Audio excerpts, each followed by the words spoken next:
काल वैकुंठात होतो,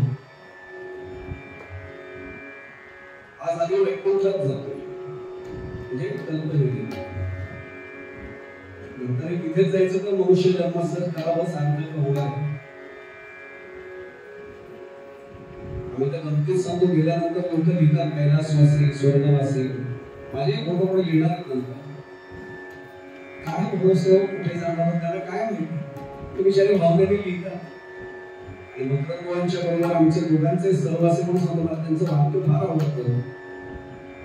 1001 वेळा जाणं शक्य नाही, 1001 वेळा जरी कैलास पर्वतावर आम्ही जाऊन आलो, एकदा जाता जाता मुश्किल आहे, तरी सुद्धा आम्हाला कोणी कैलासनाथ किंवा कैलासपती म्हणणार नाही, केल्यावर कैलासवासी म्हणतो.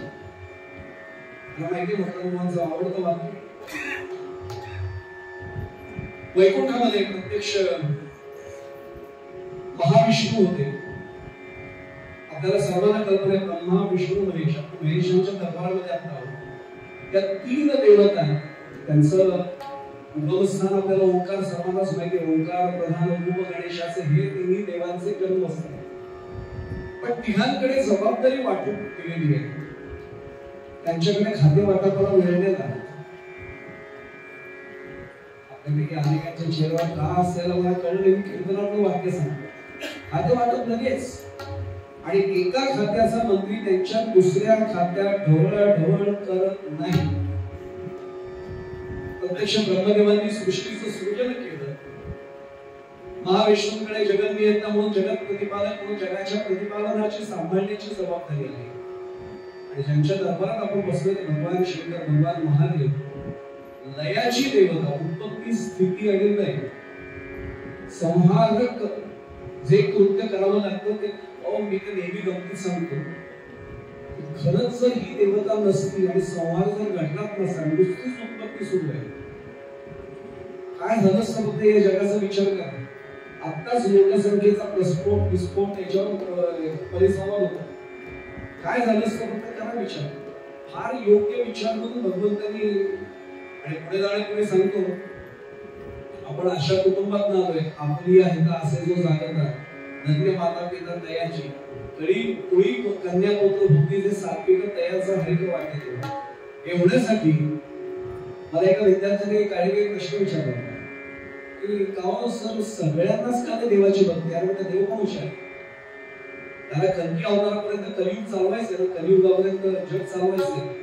पुनरपि जननम पुनरपि मरणम पुनरपि जननी जगमेशयनम इह संसारे करू दुसऱ्या ते घडायला नको का. सगळेच जर त्याच्या चरणाशी आले, सगळ्यांना मुक्ती मिळाली, जग चालणार कसं पुढे. काही जणांना बाजूला तरी मुक्त म्हणून ठेवलं,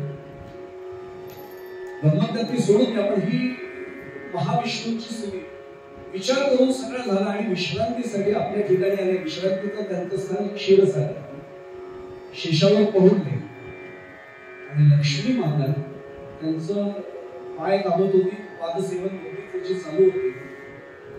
आम्ही गमतीत सांगतो की आम्ही लक्ष्मीच्या मागे लागतो म्हणून ते कधीच आम्हाला मिळत नाही. न मागे त्याची रमा होत असते. आणि तुकोबांचा आणखी एक प्रमाणे, काही मागती न देवा त्यांची करू धावेसे. आम्ही मागतच बसलो म्हणून आमच्याकडे खाली देव लक्ष नाही. आणि जाता जाता कीर्तनकारांनी युक्ती सांगायची असते, जर खरंच लक्ष्मीची कृपा व्हावी असं वाटत असेल तर महाविष्णूची आराधना करा. महाविष्णूंचा आशीर्वाद मिळाला की लक्ष्मीला कृपा करावीच. आणि आम्ही ते सोडतो. ज्या लक्ष्मीच्या दास आम्ही व्हायचे प्रयत्न करतोय. आमचे घाटबाबा फार छान म्हणायचे, नावात दास असून उपयोग नाही. ते म्हणजे पुरुषोत्तम दास, रणछोड दास, सगळे नावाच आहेत. ते म्हणजे त्यात लक्ष्मी दास, देवीदास हे नावाप्रमाणे असू शकतात. आता कुठल्या लक्ष्मीचे आणि कुठल्या देवीचे ते म्हणजे मला विचारू नका. आणि घाटबाबांचं वाक्य सांगतो, देवी म्हणजे श्रीदेवी इत्यादी इत्यादी. हे कीर्तनात ते गंमत म्हणून सांगायचे, पण खरंच किती दास्यत्व आम्ही खरंच स्वीकारलं. भगवंताचं दास्यत्व स्वीकारणं सोपं नाही ना. तरी तनु जीवे चरणांशी लागावे आणि अगरवता करावे दास्यासाठी. आता लक्षात येईल की लक्ष्मी काय चुकते त्यांची. आणि नेहमी असा अनुभव की पाय दाबायला सुरुवात केली की महाविष्णू असे छान डोळे मिळून शांत पोहोचायचे. आज लक्ष्मी देवीचं लक्ष केलं की एवढा वेळ पादसेवन करते, एवढे तत्व उघडे. आणि चेहरा म्लान दिसतो. 11-20 जरी कोणी मुख्य पद फक्त राखतो बाकीची नुसतीच सांगतो. विनंती तव चरणी नाथा विनंती तव चरणी नित मदनी तव हास्य विलसे आज तेच का खिन्न बहु दिसे सांगा मजला जमीन विनंती तव चरणी नाथा विनंती तव चरणी. आणि हसले एवढंच म्हणते लक्ष्मी अगं तुझं एवढं बारीक लक्ष त्यांचं नसतं म्हणून बाकीचं घर चालतं. एक गादीवर नसतं ठेवावं लागतं बारीक लक्ष. काय एवढी अडचण आहे, काय चिंता कसली आहे? म्हणजे लक्ष्मी तुला तर माहिती माझी जबाबदारी विश्वाचं भरण पोषण करण्याची प्रतिपादन करण्याची जबाबदारी माझ्यावर आहे. त्याला अनेक नाव आहेत बरं. त्याच्यामध्ये अनेक विष्णू सहस्रनाम मुखोद्गत असलेले अनेक जण इथे असतात. पण त्यातलं एक नाव त्यांच्या कार्याला पूरक नाव आहे. तुमची विश्वभर विश्वाचा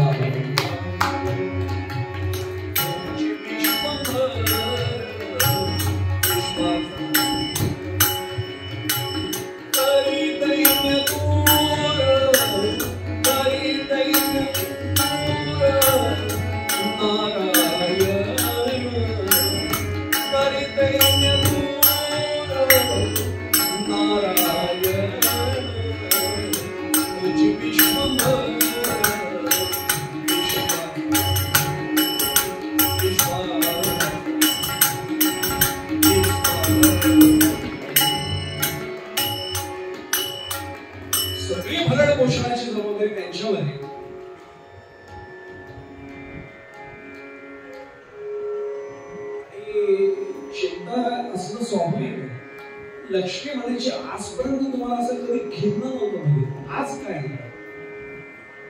एवढंच उत्तर दिलं. लक्ष्मी तुला सांगून काय उपयोग, ज्याची जबाबदारी आपल्याकडे म्हटलं जातं नेहमी ते अभंगातच आहे, जावे त्याच्या वंशात तेव्हा कर. ज्याची जबाबदारी त्यालाच माहिती. आपण सांगून का बघा, सांगितल्याने दुःख थोडं हलकं नाही, सांगून का बघा. काय सांगू तुला लक्ष्मी, पूर्वी जगाचं प्रतिपादन थोडं सोपं होतं पण आता आव्हान वाढत चाललंय. लोक शत्रू जे तयार झाले ना सर्वसामान्य चांगल्या जनतेला भक्तांना साधकांना त्रास देणारे ते जास्त प्रबळ होत चालले. अजून हा सगळा कलियुगाचा जेव्हा महिमा वाढत जाईल पुढे पुढे कसं काय करणार. अजून तिसरं युग संपलेलं नाहीये. चौथ्या युगात काय घडेल की म्हणते एवढंच महाविष्णू म्हणतात एवढंच. आता हीच तर समस्या आहे, त्यांचा संवाद करा कसा. लक्ष्मीदेवी हसल्याने एवढंच म्हणतात, अहो जर आपलं सामर्थ्य कमी पडत असेल तर मदत मागायची असते. आपल्याकडे नाही ना बहुमत, युती आघाडी करायचा पर्याय असतो असं त्या म्हणतात. तेव्हापासून युती आघाडीचं संकल्पना तेव्हापासून आपल्याला एकट्याला नाही ना आपण होते मदत मागा. आता कोणाकडे मागू. लक्ष्मी देवी येतो त्यांनी एवढंच सांगितलं संहार करण्याचं सामर्थ्य कोणाकडे, भगवान शंकरांकडे. म्हणजे शस्त्र जास्त कोणाकडे, भगवान शंकरांकडे. कालच पाशुपतास्त्र पाहिलं ना अर्जुनाला दिलं. त्यांच्याशी आघाडी करा, त्यांच्याशी युती करा. ज्या महाविकास आघाडी तयार होईल, महायुती तयार होईल, काय काळजी करू नका म्हणजे आपोआप संवारक शस्त्र मिळेल असं लक्ष्मी देवी महाविष्णूंना म्हणते. आजच्या काळात ते संदर्भ शोधू नका की त्यावेळेस आहे. आणि पुराणातली कथा आहे तर मग सोडून देतात पण पुराणातली कथा लक्ष्मी ही कल्पना मला पटते. हा हे जमू शकतं. मी शंकरांना विनंती करतो, विनंती करायची मला भेटायला झाला पाहिजे. आता जाणार कुठे 3 ठिकाणं भगवान शंकरांची आवडते आपल्याला सर्वांना माहिती. कैलास पर्वत सेंट्रलाइज बेसिसवर करायचं, थंड हवेचं ठिकाण आहे चांगलं. पण ते म्हणजे नको तिथे झालं कारण भगवान शंकर तिथे अनेक तारीख श्रीराम जय राम जय जय राम श्रीराम जय राम जय जय राम श्रीराम जप तरी करत असतात किंवा ध्यानामग्न अवस्थेत असतात. नको तिथे शंकर भगवंतांचं ध्यान असेल तर आपण व्यक्ती आणणं बरोबर नाही असं. नको तिथे म्हणून कैलास पर्वतावर नको. दुसरं कुठे स्मशानेश्वर क्रीडा माहिती आपल्या सर्वांना. स्मशानात ते असतात पण नको लक्ष्मी तिथे पण जाणं बरोबर नाही कारण काही चांगलं पूर्ण करायला जायचंय, तिथे डाकिणी शाकिनी पिशाच सगळेच असतील, वातावरण चांगलं नाही, पवित्र ठिकाणी जाऊ दे. मग कैलास पर्वतला इतकं दुसरं पवित्र ठिकाण पृथ्वी तलावात कुठे आहे? वाराणसी. बघायचे वाराणसीचं नाव तेव्हापासून येतं, वाराणसी महत्वाची, तिथे जाऊया. आणि निघाले प्रत्यक्ष महाविष्णू वैकुंठातलं आपलं कार्य, नेहमीचं नित्य कार्य आटोपलं, विविध कर्म आटोपले आणि वाराणसीमध्ये आले.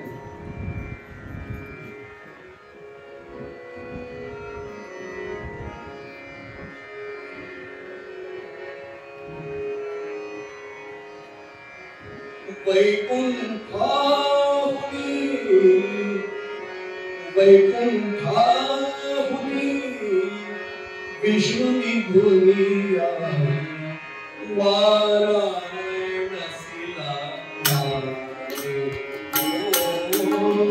वाराणसीला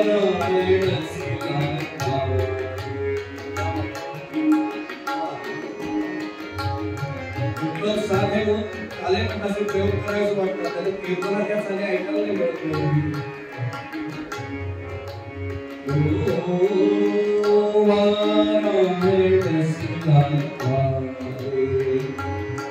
जुन्या पिढीला सगळ्यांना चाल ओळखता आली आहे.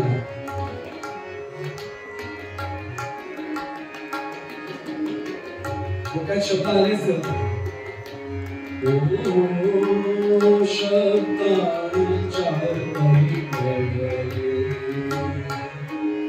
शब्दा कळले सारे शब्दांच्या शब्दांच्या इथून उभच या गाडीवर काही म्हणायचे नसते.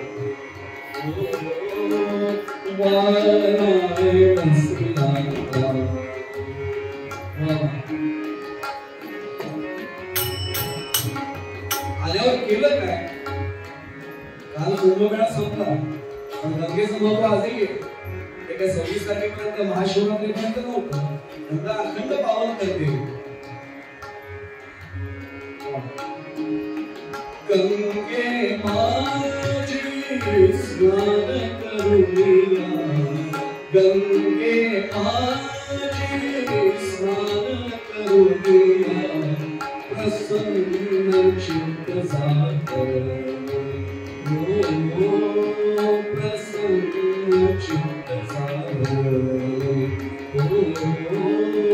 प्रसन्न चित्त सागर.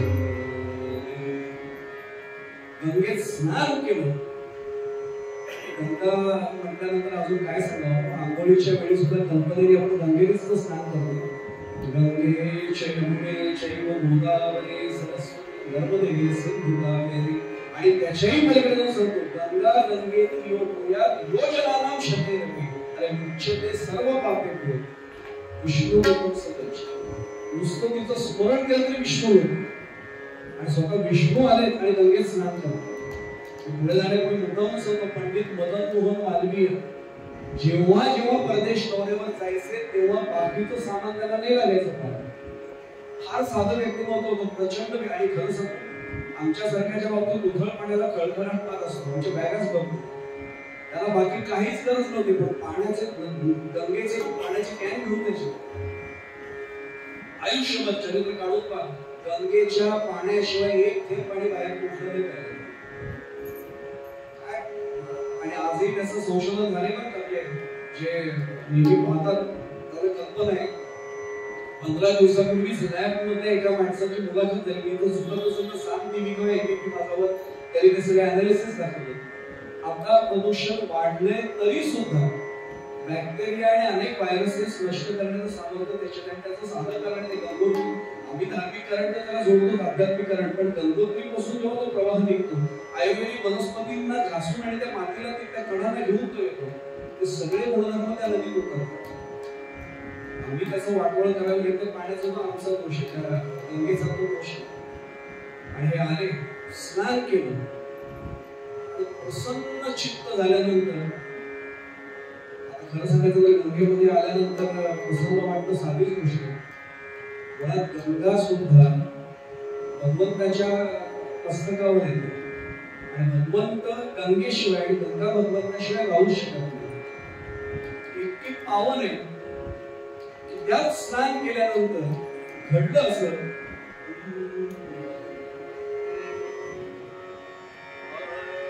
शिवचरणी आज शिवचरणी आज या पारंपरिक आमची पठणाची कीर्तनाची चालली. शिवचरणी आज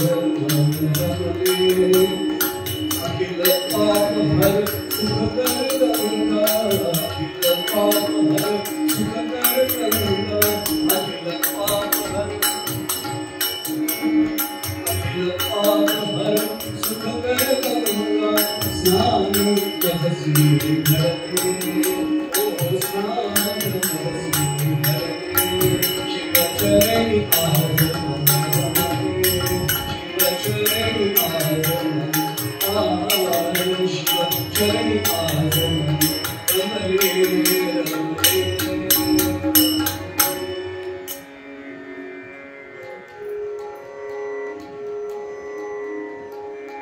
स्नान केलं, प्रसन्न झाले आणि काशी विश्वनाथाच्या गाभाऱ्यात स्वतः.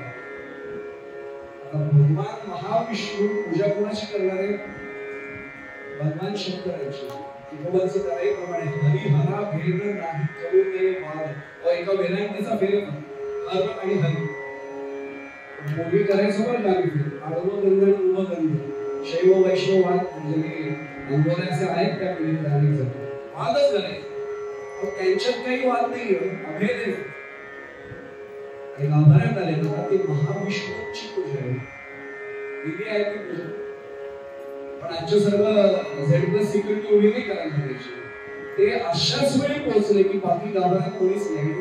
समोर बसले भगवान शंकराचा काशी विश्वनाथ प्रत्यक्ष समोर दर्शन घेतलं आणि सहज मनात विचार केला, जे त्यांना आवडतं ते सगळेच होतात. बिल्वपत्र व्हायला नंतर भगवान शंकर आशुतोष लगेच प्रसन्न होतात. पण यांनी विचार केला त्यांना आवडतं ते सगळेच समर्पित करतात. खरं काय करायला पाहिजे पूजनात? आपल्याला जे आवडतं ते त्याला अर्पण करायचं, त्याला देऊन टाकायचं. म्हणून त्या काशीला गेल्यानंतर बघा आपल्या आवडीच्या गोष्टीचा त्याग करायचा असतो. मला काही जण भेटते आमच्या घरचे, त्यामुळे काय कशाचा त्याग केला? कारलं सोडून दिलं म्हटलं, ठरवलं कारल्याची भाजीच खायची. अरे वा छान. घरी विचार आहे कारल्याची भाजी असेल तर जेवत नाही म्हणतात त्या दिवशी. पण ते म्हणजे भगवान शंकराला सांगितलं काशीला आज कारलं सोडलं म्हटलं. अरे आपल्या आवडीचा पदार्थ सोडायचा आणि एवढं सोडणं सोपं नाही. एका गावामधले फार श्रीमंत व्यक्ती होती आणि काशीला गेली. आल्यानंतर उद्यापन केलं तुम्ही प्रकासर उद्यापन मावंदे घालणं असं म्हणतात. ज्यांना ही भाषा माहिती असेल विदर्भ किंवा मराठवाड्यात त्यांच्यात मावंद घालणं. सगळ्या गावाला जेवण, पंच पक्वान्नांचं जेवण आणि प्रत्येकाच्या हातामध्ये गंगेचं त्याच्यावर तीर्थ प्रसाद सगळ्यांना मिळाला. जेवायला बसायला आग्रहाने सांगितलं, पोटभर प्रसाद होते. सगळ्यांचं जेवण काही कमीच नव्हतं. जो सर्वात अनुभव येतो तो पुढे गेला असं देश. आणि हात जोडून सांगितलं आमचं भाग्य आहे तुमची काशी आता झाली, पण तुमचं दर्शन झालं. कारण आम्हाला वारकरी बंधू जे बसले त्यांना कल्पना पंढरपूर आला म्हटलं की आम्ही त्याच्या पाया पडतो. याचं कारण आपला नमस्कार तिथे पोहोचतो. जसं आताही आम्ही केलं बरं का, आपणही केलं असेल. कुंभमेळा होतो आता, त्याला नमस्कार केला. आपल्या मनाची शरत आहे की आपला कुंभमेळा स्नान झालं, तिथं दर्शन झालं, तिथे नमस्कार केला. त्यांना वाटतं शेठ तुमच्यामुळे आम्हालाही काशी आपण भेटली, फार चांगलं. आणि लगेच पुढचा प्रश्न विचारला, शेठ काशीला गेल्यावर काहीतरी सोडायचं असतं म्हटलं, तुम्ही काय सोडलं? मला इतकं बरं वाटलं, नुसते जीवाला नाही विचारलं. खुश झाला, चांगला प्रश्न विचारला. मला राग यायचा नाही, मी ठरवलं घ्यावं. मी काशी विश्वनाथाला सांगितलं काशीला आलो आणि आजपासून राग सोडला.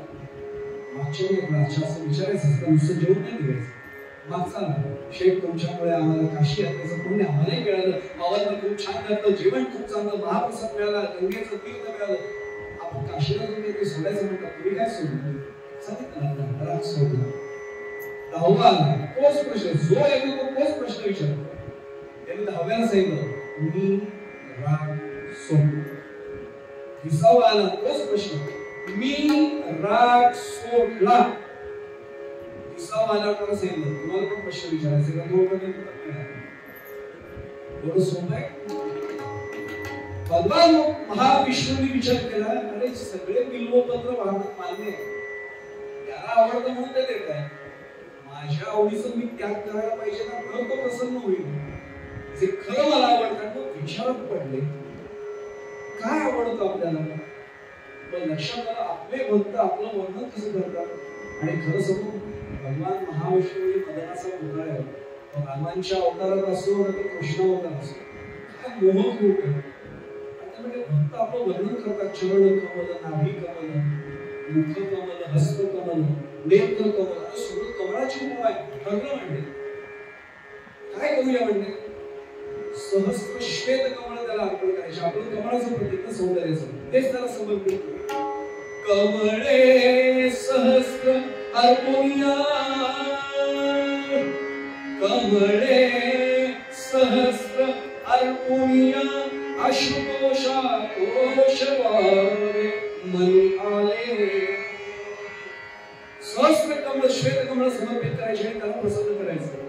कमळे सहस्त्र अर्पणीया, आशुतोषा कोशवारे मनी आले. शिवनामोच्चारे ओम नमः शिवायचा जप सुरू होता. शिवनामोच्चारे शिव परिव्रत श्री हरी स्वये झाले. राम हरे हरे राम, राम राम राम सीता हरे राम, राम राम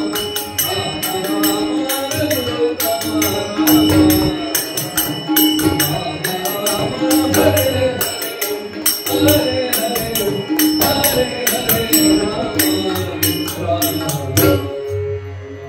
ठरलं म्हणजे सहस्त्र श्वेत कमळ अर्पण करायचे. मी जर हा प्रण केला असता तर मला आधी फोन म्हणता एक जावं लागलं असतं, फोनवाल्याला विचारायला लागलं असतं श्वेत कमळ मिळतील का 1000. अहो साधी फुलं जरी पूजेला आणि सत्यनारायणाच्या निवडायला बसावं लागतं, त्यातली पुसकी नासकी सगळी अशी सडलेली बाजूला काढायला लागतात, मग व्हायची. गणपतीच्या पूजेला आता पत्नी मिळत नाही, मिळाली तर ओळख नसेल. गुरुजी आपले सांगत असतात दाढी मतपत्र समर्पयामी, आता माझी काय कळतंय कुठे, आघाडा कुठला, डाळिंब कुठला, मिळत नाही, मिळालं असं ते कळत नाही. भगवान महाविष्णूंची पूजा गरुडाला आज्ञा केली, गरुडा आत्ताच्या निघायचं आणि मला सहस्त्र श्वेत कमळ आणायचे. गरुड म्हटला आज्ञा, निघाला. क्षणात आलो, हाच घेऊन आला. 10,000च्या जुड्या, 1000 श्वेत कमळ, 100 जुड्या आवड तरी महाविष्णूची पूजा अगदी शास्त्रीय शुद्ध बरं का. आम्ही गणपतीत सांगतो, माझं तर आडनाव पुरोहित तरी मी पूजा अशीच करतो. आडनाव आम्ही फक्त पुरोहित, पण आम्ही कशी पूजा करतो? आवाहनार्थे अक्षतां समर्पयामि, आसनार्थे अक्षतां समर्पयामि, धूपार्थे अक्षतां समर्पयामि, आणि सर्वात शेवटी सुवर्ण पुष्प दक्षिणार्थे. आमच्या अक्षता काय समर्पण त्यांना सुरुवात आहे. आणि खरं सांगतो ते सुवर्ण पुष्प अर्पण केलं तरच तो प्रसन्न होणार असं समजू नका. देव भावाचा भुकेला दास सेवक असा भाव ओळखतो. नवीन नाही भाव, देव मला पाव, देव बाजाराचा भाजीपाला, देव आशाला पावायचा नाही रे, देव बाजाराचा भाजीपाला. महाविष्णूंची पूजा काय असं अक्षतार्थी समर्पण होईल काही नाही. एक एक एक मोजून घ्यायचं काय. ओम नमः शिवाय वाहण्याची पण पद्धत होती. आम्ही असं करतो, ओम नमः शिवाय ओम तो नको टाकू, तुला नको म्हणून टाकतोस का. अर्पण करणं आणि समर्पित करण्याच्या फरक आहे. अर्पण करताना सुद्धा अशी करायचं, समर्पित करायचं म्हणजे भावच ठेवायचा. घरी एक एक ओम नमः शिवाय, ओम नमः शिवाय, ओम नमः शिवाय. दुसरी जोडी सोडायची, पुन्हा 10 मोजून घ्यायची. 10 आहे. ओम नमः शिवाय, ओम नमः शिवाय. आमचा अनेकदा मी लहानपणी मला अजून आठवतंय अथर्व शीर्ष म्हणायला बसायचं ना जेव्हा ते अथर्व शीर्षपेक्षा खुणांकडे माझं लक्ष जास्त आहे. बाबा ओरडायचे खुणानंतर मग चार जास्त झालेली चालली तो खुणा काय मोजत मी सारखे ते अरे मोज ना म्हणे चार जास्त झाले काय पाप लागणार आहे. पण आमचं खुणांकडे लक्ष आहे 1 2 3 4 5 हे आम्हाला स्टॅटिस्टिक्स मध्ये आपण शिकतो नाही का 5 वाजता करायचं आता 4 5 24 हे राहिले. बाबा म्हणजे किती राहिले मोजण्यासाठी करत असेल तर अथर्व शीर्ष करू नकोस उपकार केल्याशिवाय नाही देवा मनापासून करायचं असेल तर करायचं आणि 10 मोजायचे आणि समर्पित करायचे. 99 सुद्धा संपल्या आणि 100वी सुद्धा संपल्या आशुतोष प्रसन्नच होणार व्हायलाच नाही होत अगदी प्रगटच होणार होते. शिव शक्ती ब्रह्म माया पुरुष प्रकृती काही नाव दिलं तरी चालतं. परीक्षा होतं कार्य बघितलं अर्जुनाची परीक्षा बघितल्याशिवाय पाशुपाचा असं नाही. ब्रह्मदेवांची परीक्षा बघितली गेली तेव्हा आपण देवाकडे तक्रार करू नये कधी. देवी सांगतात मग वाया वेळ तुकोबांचं प्रमाणे करा मग वाया वेळ दुःख वाहू नये उसोनिया काय देवाला देवाची पूजा करायला बसले त्याच्यावर सोपं नसेल यांनी ठरवून याची परीक्षा दिली त्याशिवाय कृपा करायची. काय केलं असेल एक नेमकं कमल टपक आहे. माया भगवंताशिवाय काही होऊ शकत नाही. कालही उल्लेख केला भगवान गोपालकृष्ण श्रीखंडांच्या रूपाने याला 12 वर्षांना हातात पण कळलं नाही आणि तो वृंदावनात आल्यानंतर त्याला कळलं की तुमच्याकडे श्रीखंडातूनच भगवंत नाही. 12 वर्षांनी मायेचा पडताय संतांमध्ये ओळखू दिलं मला तुम्हाला काय ओळखू दिलं. एक कमळ गया जगलेली बघितलं लोक हात तिथेच पकडला गरुडाला गरुडा सगळं काम चांगलं केलं गडबड केली गरुड तुमच्या पायाची शिकवत मी स्वतः नाही बोलत आहे माझ्याकडनं नाही चूक झाली मी बरोबर 10 मोजले. पुन्हा गरुडाकडे हात गेला आणि कमकाशीच हात थांबला. तब काशी सावकाश तब काशी सावकाश बोटे ती खलकली तब काशी सावकाश बोटे ती खलकली तब काशी सावकाशाचं कारण सांगतो. संकल्प काय होता 1000 श्लोक तुम्हाला वाहिली सिद्धी नाही होत आता म्हणून मोठं थबकली.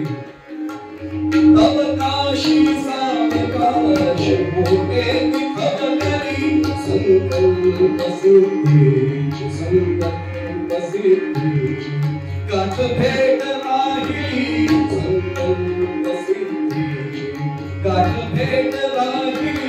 तब काशी सावकाश बोटे ती खलकली तब काशी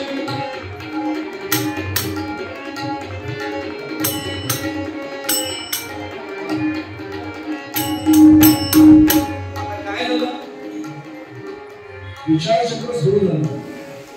काय विचार आला असेल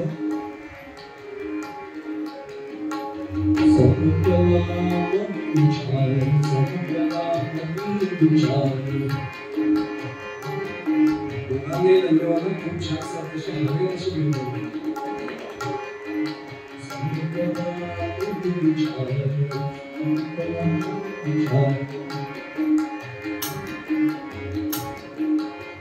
काय विचार आला असेल एका आधुनिक उपायाची संकल्पना मनात आली.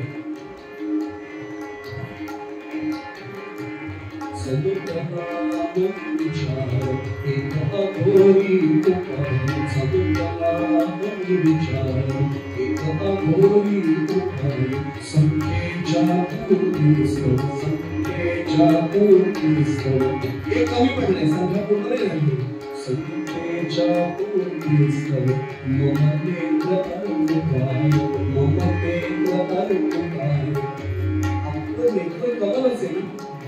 एक कमळ कमी पडलं ना हे समर्पण केलं ना माझ्या मनात फक्त विचार आला असता त्यांचं असं नाही झालं. संख्येच्या येता विचार मगे येता विचार मगे येता विचार मगे प्रतिपक्षी झाली प्रतिपक्षी झाली तब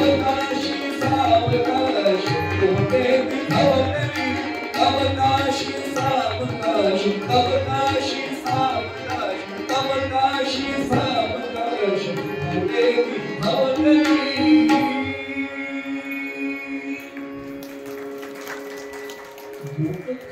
विचार आला, श्वेत कमळ कमी पडलं पण कमळांचा विचार का? आपल्या अवयवांना फक्त कमळ म्हणतात म्हणून आला ना. नेत्र कमळ आपण समर्पित करूया आणि नुसता विचार नाही आला तत्क्षणी तर्जनी घेतली. ओम नमः शिवाय. भगवान महादेव भगवान शंकर साक्षात प्रसन्न झाले. आलिंगन दिलं. तुम्ही एवढंच तुल्यबळ आलिंगन दिलं. विष्णूला सांगितलं तुमच्या पूजेने पूर्ण समाधान आहे. काय इच्छा?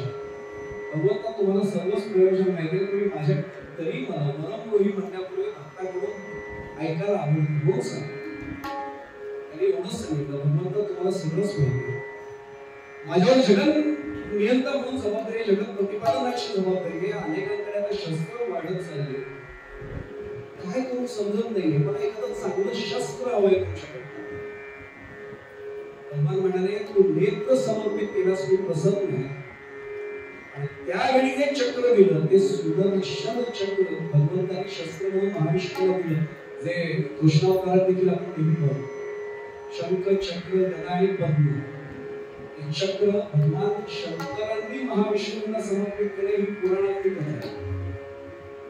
आम्ही नेहमी या कथेला सांगताना सांगतो की लोक म्हणतात पुराणातली वांगी पुराणातली वांगी नसतात, एकदम वांगी उदाहरण पुराणात उगाच नाही दिलं. ते मनोरंजन कथा म्हणून आमच्या समोर मांडलं पण त्यातला संदेश महत्वाचा आहे.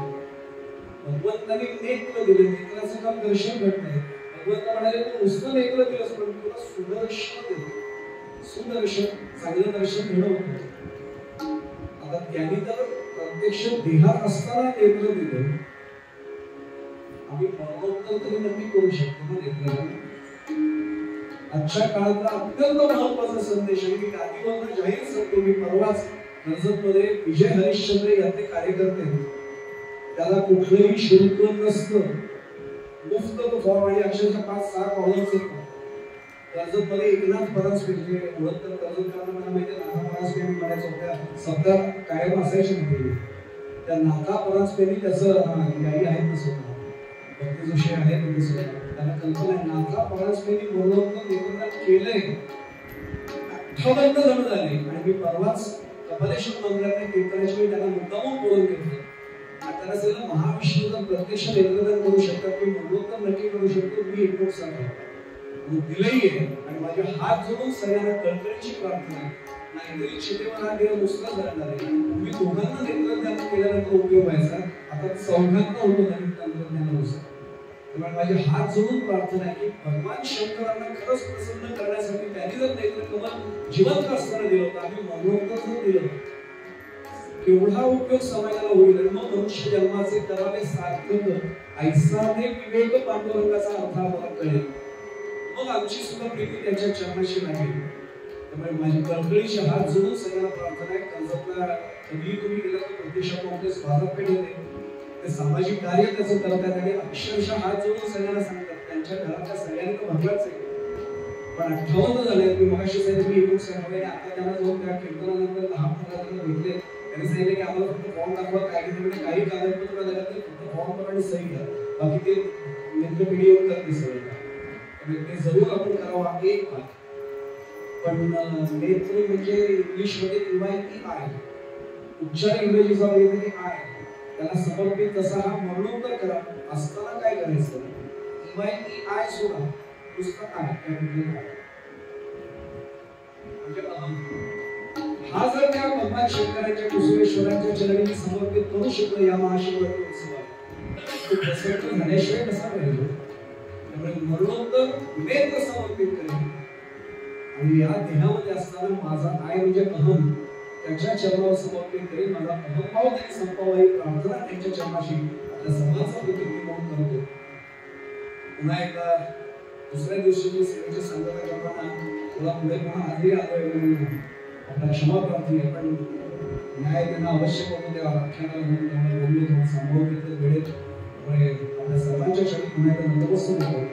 माझी एकच प्रार्थना आपल्या सर्वांच्या चरणी, कुठेही शक्य नसेल तर मनाली भावनेने पुन्हा एकदा आपल्या सर्वांच्या चरणाशी साष्टांग पडून माझी नेहमीची प्रार्थना कृपावंत व्हा आणि आशीर्वादाचे गुणियात माझ्या मस्तकावर कायम ठेवा ही प्रार्थना आपल्या सर्वांच्या चरणी करतो. माझ्या उभय साथीदारांना वंदन करतो. झालेली सेवा भगवान कुसुमेश्वरांची आणि प्रत्यक्ष माझ्या सद्गुरूंच्या चरणावर समर्पित करतो. भैरवीचा एक चरण आजच्या भावना सभेची संबंध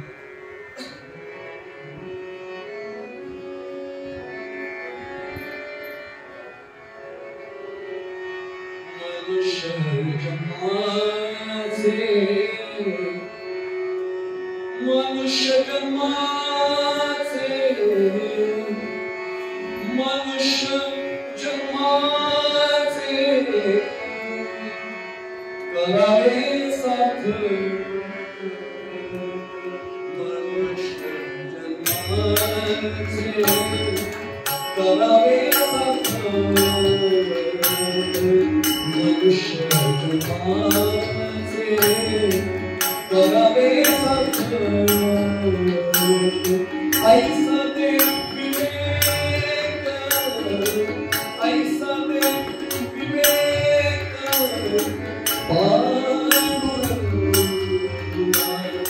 ऐसा ते विवेक